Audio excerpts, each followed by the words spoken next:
Overall, I have to say, I wasn't convinced by anything that happened last night that there was any paranormal activity of any kind.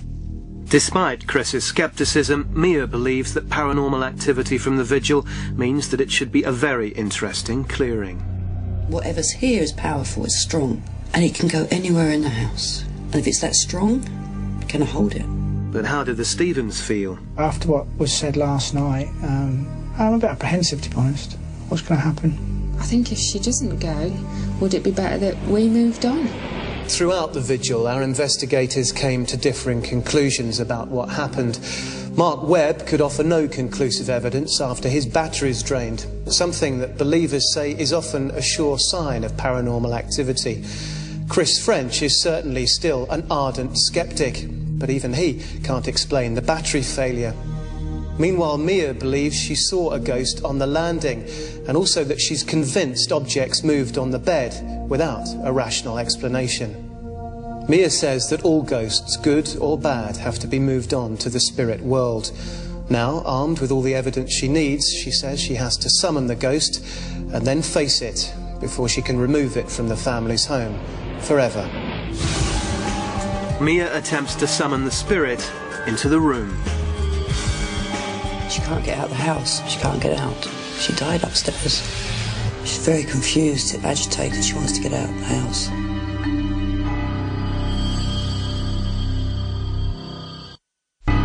Over hundreds of years, psychics, mediums and members of the clergy claim to have witnessed terrifying possessions of places, people and of homes. But despite that, they claim to have the power to be able to banish these spirits forever. Tonight, Mia says she'll be doing just that in a clearing ceremony. According to psychic belief, she will summon the ghost forward and send it over to the other side. But will this spirit listen? The spirit claimed to inhabit the Stevens house seems elusive. Mia's abilities will be stretched. Now, the hardest part in this house is to find it, because nearly every room in the house has had something going on. Someone has to go searching for it. Let's get it done, okay? The physical changes that the house has undergone may mean that Mia's search is that much harder. Nothing there. Through to the other room. Nothing there. Going up. Going into your room. The room seems to be changing to me, your room. There's a door by the window, to the left of the window. The door's opening. And there's a woman, hair pulled back off her face. And she's pointing to the window. She seems very agitated. She's trying to get my attention to the window. She's coming towards the door. It's very difficult to get her out. Come on. She's coming down the steps from your room on top of the stairs. She's coming down. She's coming through, standing by the main door into the lounge. Okay. She's here. She's wringing her hands as if she's agitated. And she can't get out of the house. She can't get out. And she couldn't get out. That's why she's talking about the windows upstairs. She died upstairs because she couldn't get out. I'm asking her now if there's fire. Was there fire? Because I smelt it. She's not answering me clearly, but yes, there was a fire. And there was a child, and she was...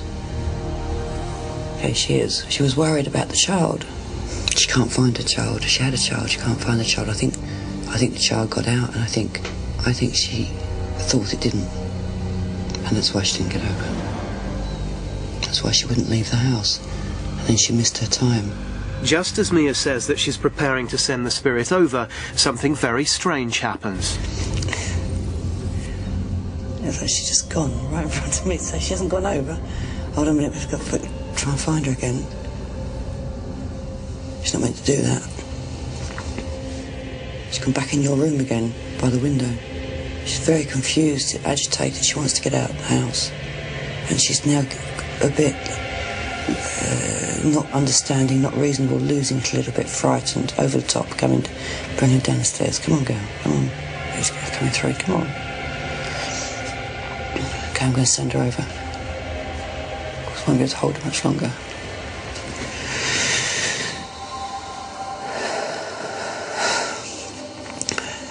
De profundus clamave ad Deo Domini exaudi vocem. Mia recites a Latin prayer said to help the soul pass over. Distenuit anima miae in verbo ejus, speravit anima miae in Domino.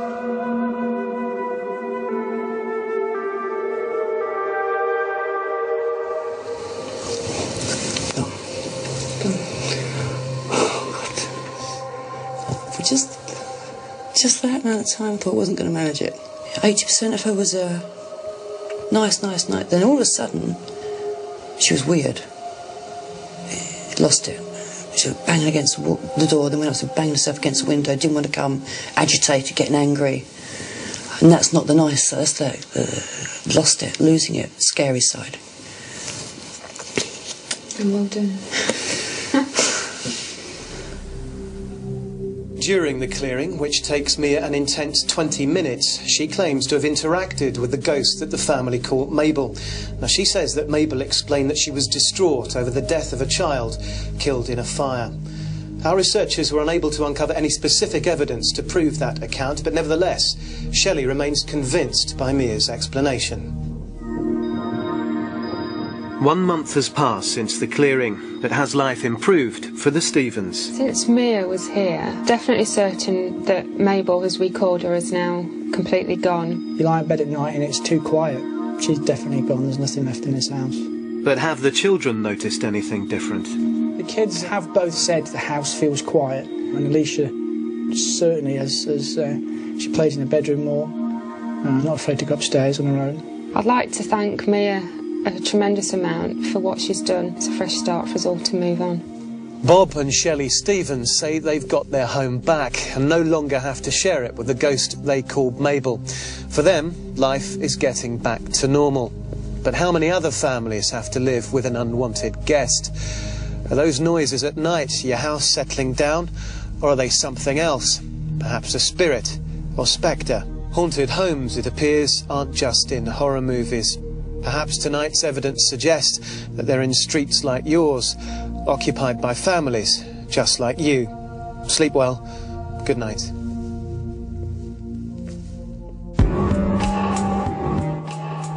There's more Paranormal Activity next week at the same time, and if you like haunting drama, you won't want to miss Afterlife. Leslie Sharp and Andrew Lincoln star in the new series, which continues this Saturday night at 9:20. Coming next though, it's Champions League Weekly.